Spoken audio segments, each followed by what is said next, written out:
उसका स्वागत करूं। मैं चाहता हूं कि मैं लाखों करोड़ों बनाने के बारे में रोमांचित रहूं, न कि सिर्फ अपनी तनख्वाह बढ़ने के बारे में। आज का युग सर्वाधिक रोमांचकारी समय है जो दुनिया के इतिहास में अभूतपूर्व है। कई पीढ़ियों के बाद लोग इस युग को याद करते हुए यह कहेंगे कि यह कितना ज्यादा रोमांचकारी रहा होगा। इसे पुराने की मौत और नए के जन्म का युग कहा जाएगा। इस युग में बहुत उथल पुथल थी और रोमांच भी था। तो अपने फाइनेंशियल आईक्यू को विकसित करने का झंझट क्यों उठाया जाए, क्योंकि अगर आप ऐसा करते हैं तो आप ज्यादा अमीर हो जाएंगे, और अगर आप ऐसा नहीं करते हैं तो आगे आने वाला समय आपके लिए डरावना होगा। उस समय आप बहादुरी से आगे बढ़ने वाले लोगों को सफल होते देखेंगे और पुराने सिद्धांतों से जकड़े रहने वाले लोगों को असफल होते देखेंगे। 300 साल पहले जमीन ही संपत्ति थी, इसलिए जिस आदमी के पास जमीन थी उसके पास संपत्ति थी। फिर फैक्ट्रियां आई, उत्पादन शुरू हुआ और अमेरिका ने अपना दबदबा बना लिया। उद्योगपति के पास संपत्ति आ गई। आज सूचना का युग है, इसलिए जिस आदमी के पास जितनी ज्यादा और जल्दी सूचना आ जाती है वह अमीर हो जाता है। समस्या यह है कि सूचना दुनिया भर में प्रकाश की गति से उड़ रही है।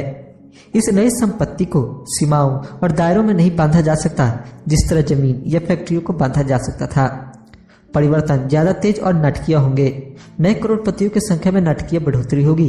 ऐसे भी लोग होंगे जो पीछे छूट जाएंगे। आज मैं इतने सारे लोगों को संघर्ष करते हुए देखता हूं और प्रायः ज्यादा कड़ी मेहनत करते देखता हूं, और ऐसा सिर्फ इसलिए होता है क्योंकि वे पुराने विचारों को कसकर पकड़े रहते हैं। वे चाहते हैं कि चीजें उनके हिसाब से हो। वे परिवर्तन का विरोध करते हैं।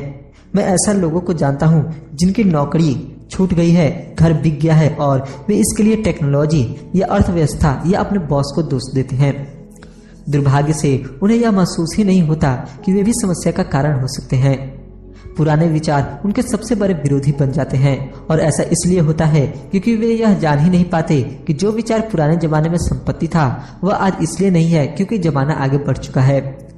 एक दोपहर मैं अपने द्वारा इजाद किए गए बोर्ड गेम कैश फ्लो से शिक्षा दे रहा था। मेरा एक दोस्त किसी को अपने साथ लेकर आया था ताकि वह भी सीख सके। दोस्त की दोस्त का हाल ही में तलाक हुआ था। तलाक के मुकदमे में उसके हाथ बुरी तरह जल गए थे और वह अब कुछ जवाब ढूंढ रही थी। उसके मित्र को लगा कि शायद इस खेल से उसे कुछ सीखने को मिलेगा। इस खेल को इस तरह से बनाया गया है ताकि लोग यह सीख सके कि पैसा किस तरह काम करता है। खेलने के दौरान वे इनकम स्टेटमेंट और बैलेंस शीट के आपसी संबंध के बारे में लिखते हैं।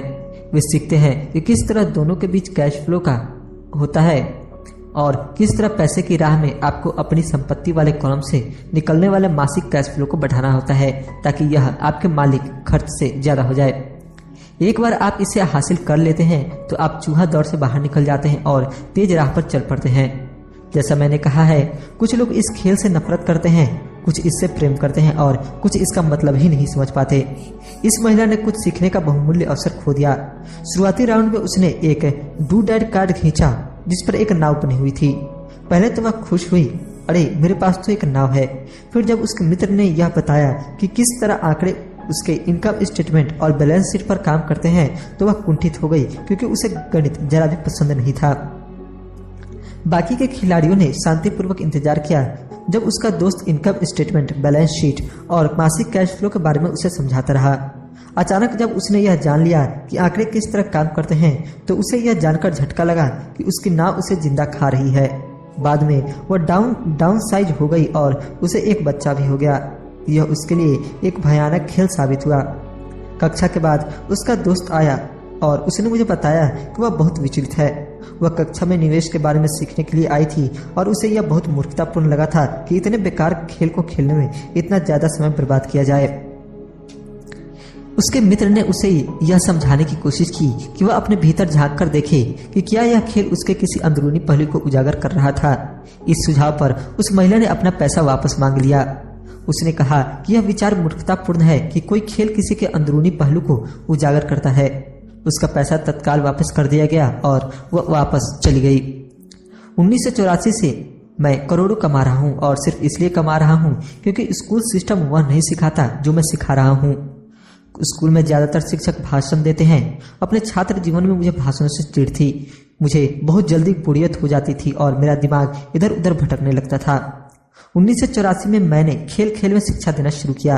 मैंने वयस्क विद्यार्थियों को प्रोत्साहित किया कि वे इन खेलों को ज्ञान बढ़ाने के इस पहलू से देखें कि वे क्या जानते हैं और उन्हें क्या सीखना चाहिए। सबसे महत्वपूर्ण बात यह है कि इस खेल से आदमी के व्यवहार पर भी प्रकाश पड़ता है। यह एक तत्कालिक फीडबैक सिस्टम भी है। टीचर लेक्चर दे, इसके बजाय खेल का एक व्यक्तिगत लेक्चर बन जाता है जो आपके लिए ही बनाया गया है।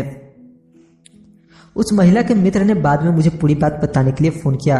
उसने कहा कि उसकी मित्र अब शांत है। शांत होने के बाद उसने खेल और अपने जीवन के बीच के कुछ आपसी संबंध भी महसूस किए हैं। हालांकि उसके और उसके पति के पास नाव नहीं थी, परंतु उनके पास बाकी सब चीजें थी। वह अपने तलाक के बाद बहुत नाराज थी। उसका पति एक कम उम्र की महिला के साथ भाग गया था और 20 साल के वैवाहिक सेवन के बाद उनके पास दौलत के नाम पर बहुत कम सामान था। उनके बीच बांटने के लिए लगभग कुछ भी नहीं था। 20 साल की उनकी शादीशुदा जिंदगी में मजा बहुत आया था, परंतु उन्होंने केवल डूडाड ही इकट्ठे किए थे। उसने यह महसूस किया कि आंकड़ों पर उसका गुस्सा इनकम स्टेटमेंट और बैलेंस शीट पर इसलिए था क्योंकि वह उन्हें समझ नहीं पा रही थी। उसका यह मानना था कि पैसे ढीले का हिसाब किताब रखना पुरुष का काम है। वह घर संभालती थी और उसका पति पैसों को संभालता था। उसे अब यह पक्का भरोसा हो चुका था कि उनकी शादी के आखिरी 5 सालों में उसके पति ने उससे पैसे छुपाए थे। वह इस बात पर खुद से नाराज थी कि उसे यह पता ही नहीं चलता था कि पैसा कहाँ गया, और यह भी पता नहीं चला था कि उसका किसी दूसरी औरत के साथ संबंध बन चुका है। बोर्ड गेम की तरह दुनिया भी तत्काल फीडबैक देती है। अगर हम जरा ध्यान दें तो हम ज्यादा सीख सकते हैं। कुछ समय पहले की बात है, मैंने अपनी पत्नी से कहा कि धोबी ने मेरे पैंट को सिकोड़ दिया है। मेरी पत्नी धीमे से मुस्कुराई और उसने मेरे पेट में उंगली गिराते हुए बताया कि पैंट नहीं सिकुड़ा है, बल्कि कोई और चीज फैल गई है। कैश फ्लो नामक यह खेल हर खिलाड़ी को व्यक्तिगत फीडबैक देने के हिसाब से तैयार किया गया है। इसका लक्ष्य आपको विकल्प प्रदान करना है। अगर आप नाव वाला कार्ड